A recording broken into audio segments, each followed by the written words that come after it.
Structure of anther. अब जो है हम स्ट्रक्चर ऑफ एंथर के बारे में स्टडी करेंगे। बेसिकली स्ट्रक्चर ऑफ एंथर को हम एक और वर्ड कह सकते हैं कि structure of microsporangium. Okay, microsporangium सबको पता है। तो structure of anther that is structure of microsporangium भी बोल सकते हैं। तो ये बेसिकली एंथर का जो स्ट्रक्चर होता है वो टेट्रागोनल स्ट्रक्चर होता है। टेट्रागोनल स्ट्रक्चर, टेट्रा 4 के लिए इस्तेमाल होगा।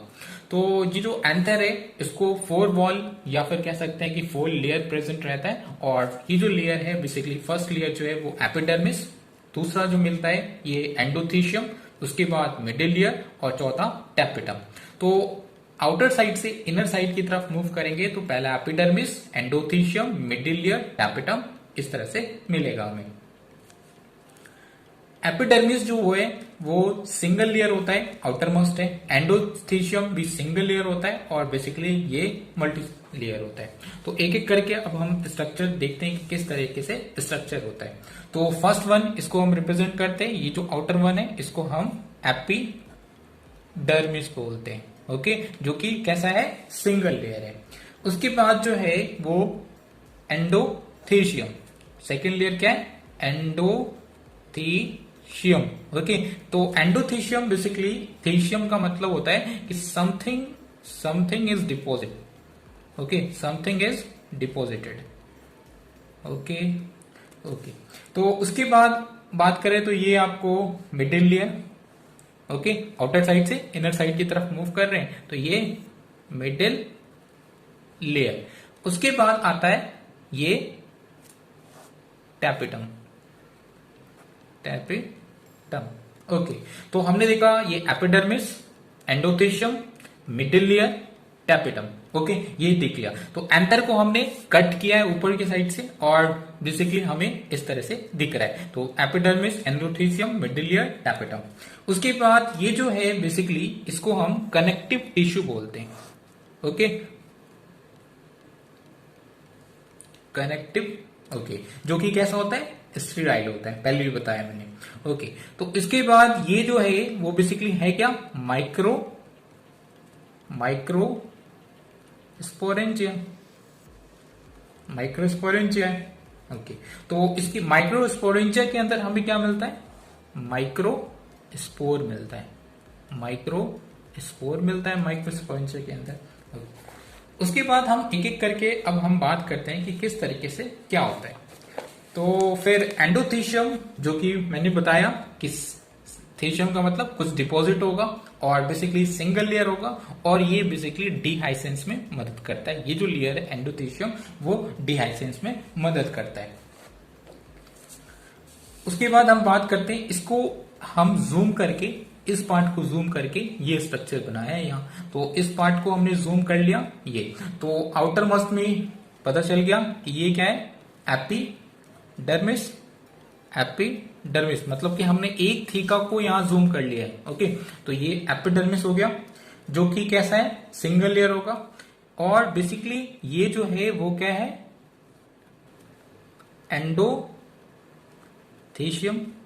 Okay, endothecium. अब हम बात करते हैं कि थीशियम का मतलब डिपॉजिट बोला। अब डिपॉजिट है क्या, तो बेसिकली जो एंडोथीशियम की जो सेल है इसके अंदर बेसिकली ये इनर वॉल, ये क्या है, इनर वॉल है। ओके, और ये आउटर वॉल है। ये आउटर वॉल, इसको हम रिप्रेजेंट कर देते हैं OW, आउटर वॉल। और ये जो है बेसिकली क्या है, inner wall. Okay, inner wall.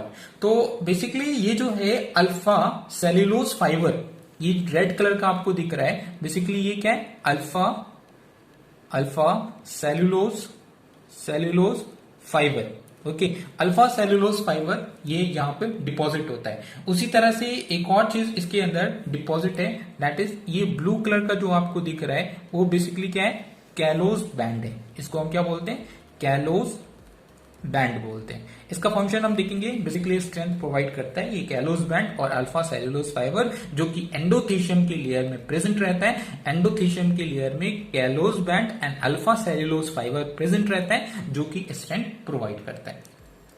उसके बाद ये जो आपको दिख रहा है ये क्या है, मिडिल लेयर है। ओके, मिडिल लेयर है ये। उसके बाद इनर साइड में और मूव करें तो ये आपको दिख रहा है जो वो टैपेटम, ओके टैपेटम।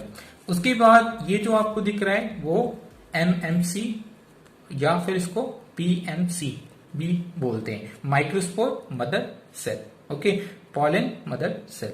तो इस तरीके से हमने देखा कि ये स्ट्रक्चर होता है। अब हम इनके बारे में डिटेल में स्टडी करते हैं कि किस तरह से क्या होता है। तो basically alpha cellulose and callose band जो है it is a characteristic feature of endothecium, endothecium में ही प्रेजेंट रहेगा और कहीं नहीं देखने को मिलेगा। तो अल्फा सेल्यूलोज फाइबर और बेसिकली कैलोज बैंड जो है वो कैरेक्टरिस्टिक फीचर है एंडोथीशियम का।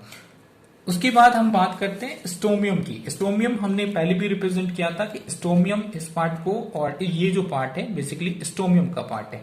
स्टोमियम का मतलब मैंने पहले बताया कि बेसिकली यहां से क्या होता है, पॉलिन ग्रेन रिलीज होगा, मतलब पॉलिन मदर सेल से पॉलिन माइक्रोस्पोर बनेगा, ठीक है। माइक्रोस्पोर से फिर बेसिकली पॉलन ग्रेन फॉर्म हो जाएगा और पॉलन ग्रेन जो होगा वो यहां से जो है पॉलन एंथर जो है यहां से रैप्चर हो जाएगा। रैप्चर होने के बाद यहां से पॉलन ग्रेन रिलीज आउट होगा। तो इस पोर्शन को हम क्या बोलते हैं, स्टोमियम बोलते हैं। तो स्टोमियम जो है बेसिकली ये एंडोथीशियम का पार्ट है, okay. Stomium is a part of endothecium, जहां पर एंडोथीशियम कैरेक्टरिस्टिक फीचर क्या है, सेलो alpha cellulose fibre and callose band present रहेगा उसके अंदर। तो स्टोमियम वाले रीजन में alpha cellulose fibre callose band जो है वो क्या होगा, एब्सेंट रहेगा। बेसिकली ये क्या प्रोवाइड कर रहा था, स्ट्रेंथ प्रोवाइड कर रहा था। तो एंथर का डिहेसेंस यहां से होगा तो इसको वीक पोर्शन थोड़ा रखना है, तो इसलिए स्टोमियम जो है उसके अंदर alpha cellulose fibre and callose जो है बेसिकली वो एब्सेंट रहता है। उसी तरह से स्टोमियम जो होता है बेसिकली कैसा होता है, इसका नेचर होता है वो हाइड्रोस्कोपिक नेचर होता है, हाइड्रोस्कोपिक नेचर होता है। बेसिकली ये वाटर को एब्जॉर्ब कर सकता है, वाटर एब्जॉर्बिंग नेचर होता है इसका, एब्जॉर्बिंग नेचर होता है। एंडोथेशियम की जो वॉल होती है, एंडोथेशियम की जो वॉल होती है बेसिकली इनर वॉल जो होता है, इनर वॉल की बात कर रहे हैं, एंड रेडियल वॉल, इसको हम क्या बोलते हैं, रेडियल वॉल, ठीक है। और ये बेसिकली इनर वॉल, तो रेडियल वॉल और इनर वॉल जो होता है वो थिक होता है, ओके। और जो आउटर वॉल है वो थिन होता है एंडोथेशियम का। तो हमने मिडिल लेयर में 1 से लेकर के 3 तक सेल लेयर्स होते हैं और बेसिकली मिडिल लेयर जो है वो पैरेनकाइमेटस सेल्स का बना होता है। पैरेनकाइमेटस सेल्स बेसिकली फूड को स्टोर करता है। तो हमें पता चल गया कि मिडिल लेयर में पैरेनकाइमेटस सेल होगा और पैरेनकाइमेटस सेल्स जो होगा वो फूड को स्टोर करेगा। और बेसिकली स्टार्टिंग जब एंथर का डेवलपमेंट हो रहा होगा तो स्टार्टिंग में एंथर की डेवलपमेंट के लिए तो फूड तो चाहिए, तो बेसिकली वो मिडिल लेयर प्रोवाइड करता है, बाद में टैपेटम प्रोवाइड करेगा, ओके। तो मिडिल लेयर जो है उसकी शॉर्ट लाइफ होती है और धीरे धीरे वो डीजेनरेट हो जाता है, मतलब खत्म होना शुरू हो जाता है। तो बिफोर फॉर्मेशन ऑफ पॉलन के फॉर्मेशन से पहले वो मिडिल लेयर जो होता है वो डीजेनरेट हो जाता है। और इस तरीके से मेचर एंथर में जब एंथर पूरी तरीके से मेचर हो जाएगा, तैयार हो जाएगा, तो बेसिकली मिडिल लेयर जो होगा वो कंप्लीटली एब्सेंट हो जाता है। हम स्ट्रक्चर ऑफ एंथर के बारे में स्टडी कर रहे थे और हमने देखा कि एंथर का जो स्ट्रक्चर है बेसिकली वो टेट्रागोनल स्ट्रक्चर है। और टेट्रागोनल स्ट्रक्चर में बेसिकली 4 वॉल है और 4 वॉल में पहला जो वॉल हमने स्टडी किया वो एपिडर्मिस के बारे में स्टडी किया, उसके बाद एंडोथीशियम के बारे में स्टडी किया और उसके बाद हमने मिडिल लेयर के बारे में स्टडी किया। अब जो है हम वो टैपेटम के बारे में स्टडी करेंगे जो कि 4th लेयर है। और बेसिकली टैपेटम जो है वो बेसिकली इनर मोस्ट लेयर है एंथर वॉल का, ओके। तो टैपेटम जो है इसका मेन फंक्शन जो है वो न्यूट्रिशन को प्रोवाइड करना। जिस तरीके से सबसे पहले मिडिल लेयर न्यूट्रिशन प्रोवाइड कर रहा था और वो धीरे धीरे जनरेट हो गया, तो उसी तरह से अब जो है वो टैपेटम की बारी आई और टैपेटम जो है वो न्यूट्रिशन प्रोवाइड करना शुरू करेगा पॉलन ग्रेन को। बेसिकली एंथर के अंदर पॉलन ग्रेन का फॉर्मेशन होना है, तो उस पूरे प्रोसेस के लिए, उस मेटाबॉलिक एक्टिविटी के लिए हमें न्यूट्रिशन तो चाहिए, तो बेसिकली ये टैपेटम प्रोवाइड